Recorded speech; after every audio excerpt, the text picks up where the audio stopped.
Do you'd have a sex life after 50 years? This is a question no one wants to answer.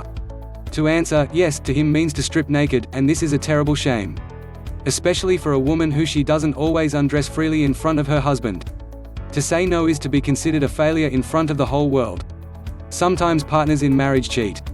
If suddenly one admits publicly that there is sex life outside of the union, and that life in all aspects is beautiful, they will contemplate a very unsightly picture of mutual accusations, insults and lies. The man will take all the money and property and will call his wife dirty words. And a woman, if the children are small, will not let him see her ex-husband, and if they are grown, then she will curse herself, and she will turn the children against their father, and they will not shake hands with a traitor anymore. Another reason why sex is not talked about is because there is none. This is also very embarrassing. Sexual life is saturated with guilt and sin. And a debt, of course. Once my mother almost came out when, by the way, I noticed that she had sex quite regularly in both marriages. It seemed to me that this is obvious and normal. What's the ending in sexual life is the end of the relationship in that man-woman paradigm. And that the refusal of sex by one of the partners should lead to the dissatisfaction of the other, and the marriage inevitably must or disintegrate, or transform into something else. Friendship, for example. This is not happening. A marriage remains a marriage, no matter what happens behind its veils, no matter what skeletons the closet was filled with. In our culture, you can't even mention that you have sex. Although for the well-being of both in a couple, a mutually pleasant bodily relationship is much more important than all the external attributes of marriage and couple's life. Patriarchal culture opposes not only stories in public space about the intimate details of pleasure, each other, it does not interest anyone at all, but also the mention of the very fact of the presence of these pleasures in life. It is not very clear how healthy, loving people can voluntarily do without sexual caresses. And other caresses, except sexual, between a man and a woman, do not happen. In other words, many people often live without affection at all.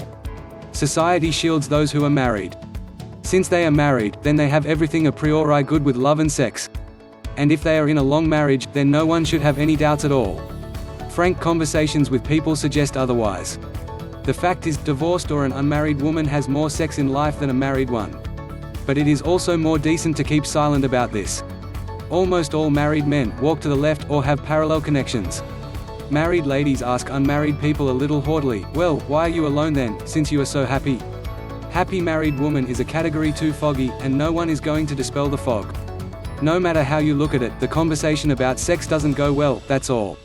And since there is no topic, then the solution to the most important of the most important issues of humanity cannot be found. If there is no word, there is no feeling, and there is no way to satisfy the need if it is not voiced. Sexuality is part of human identity, lived only personally. Someone else's example or theory does not help, and no statistics. Each love story, essentially everyone has its own, but if you say it, then we will find a lot in common with those who grew up in religious reality. Everyone's personal experience highlights the big picture. The duration of sex, the duration of sexual relations, their frequency and quality are individual for each person and known for certain only to them. The experienced frustration in the sexual sphere usually has no one to discuss it with, and there are two reasons: either this frustration and sensual confusion are very different from external social image, for example, the husband is handsome, rich and powerful, or any revelation on the topic will hurt our partner's feelings about past or present pleasures, or displeasure, and we are afraid to hurt him.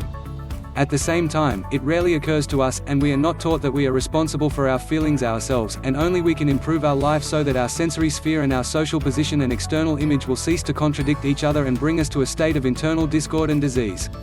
Women rarely come to mind between feigned orgasm, suppressed living feelings and the withering of one's own sexuality. Search for logic in the sensuality is only a waste of time. Overcoming the reality of sexual relations that have developed over the years in a couples is almost unrealistic. Finding a compromise between your bodily desires and moral norms is also not easy. Reality and our ideas about partnership sometimes diverge sharply in different directions. Many rashly close this topic by default. Society gave his answers long ago. Clutch everything in a fist, go left, or to prostitutes. This is for men. For women, it is written in general, as if by notes: endure, be silent, be faithful, give birth, lead economy. And remember about age. So as not to amuse the people with the love affairs of the old woman. And we will.